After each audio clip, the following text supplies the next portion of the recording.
The reason I wanted to make this video is because I wanted to see if the DJI O3 transmission system could replace my GoPro.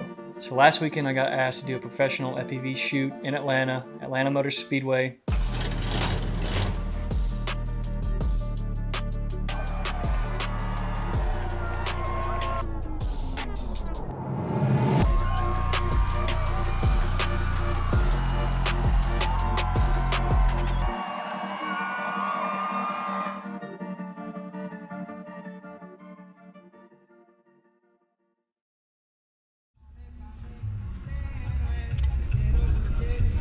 Alright, so I'm here at the Atlanta Motor Speedway shooting some FPV video, and I'm going to test the DJI O3 transmission system with GoPro. I have both the same settings, both the same ND16 filters on it, so let's see how this test goes.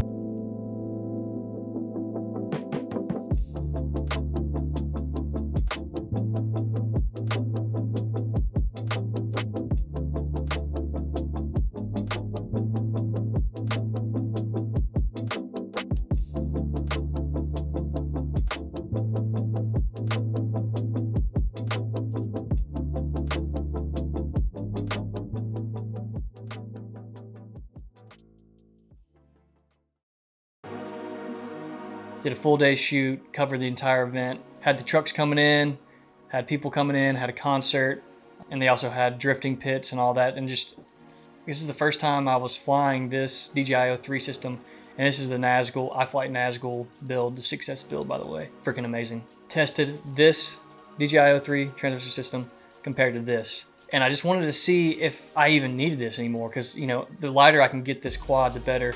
And the more streamlined everything is, the better. Long story short, to make a long fucking story short, little camera right here is not quite what I needed it to be.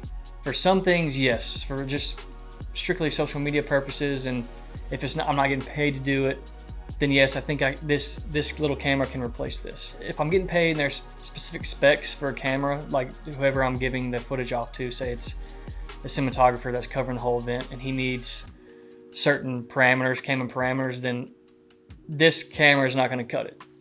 So you're still going to need this GoPro for a lot of stuff you're doing, but for a lot of your less high-end stuff, this camera is freaking perfect. Again, it doesn't replace this, but it's awesome. It's very, very close. It's just too small. There's not enough information. The bit rate's not high enough. It's not quite there yet, but you can pro tune all these settings. You can put an ND filter on here just like this. Really, these Freewell ND filters just clip right on there, so easy. And I'll link that Freewell NDs below. So there's a lot you can do, and you can make this image look really, really good. It's just not quite up to GoPro standards, and I'm still using the GoPro Hero 8. It's a little bit smaller.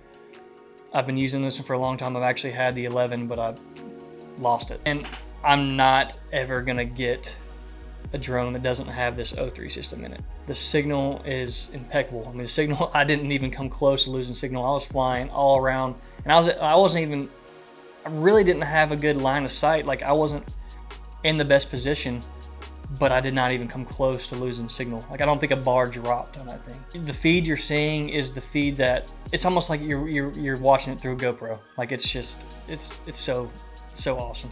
And they make it pretty easy on the goggles. You can go through, go to camera parameters and pro tune all your settings. The only issue that I had with this, I wish it shot 24 frames per second. The lowest it goes is 30 frames per second. And that's kind of frustrating as a filmmaker, but it is what it is. You're going pretty fast, so you probably do need the frame rate to go up a little bit. But you can still get smooth motion blur if you do 30 frames and 1/60 shutter speed. So that's still good. And maybe I need to switch these props to black so it won't show up as much in the camera footage. You can see props, and they have Rocksteady on there, so it looks pretty good. I mean, it's pretty steady, as opposed to a GoPro footage where if you throw it through real steady, I mean, there's no shake. But again, I kind of like stylized shots where there's a little bit of shake. If it's too smooth, it doesn't really look right with me. Another con to the system, you definitely have to have the V2 goggles. I had to buy new goggles for it, and you gotta have a remote that's compatible with it. So I got the DJI Remote 2 controller. which I really, really like. It's really simple. The easier, the less buttons I have, the more simple, the better for me. So I enjoyed this remote a lot, and I dropped it, and it's already wanting to break on me. The experience was freaking awesome.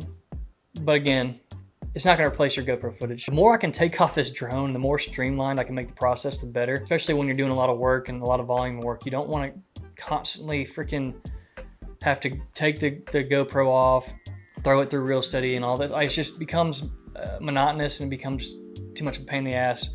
So I wanted to see if I can just streamline this process, and it's not quite there yet for most of the projects that I do. And I was looking for videos on this. I could not find one from a reputable cinematographer, filmmaker.